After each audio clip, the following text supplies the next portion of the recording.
So guys, after mag-jogging, so nandito tayo ngayon sa coffee shop as usual.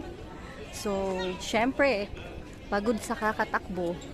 So, ako guys, nag-order ng green tea. So, andito kami sa front ng view na to, kung nakikita niyo, 'di ba? Ang ganda na guys ng climate. Hindi siya masyadong mainit at hindi rin masyadong malamig. So today is Friday, kaya ayan, ang daming tao dito sa coffee shop na to. Ayan. So banda roon kung nakikita nyo, so medyo may mataas na bundok. Ayan.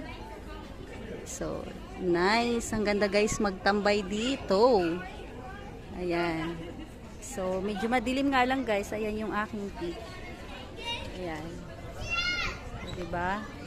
Thank you for watching. Thank you guys. Bye-bye.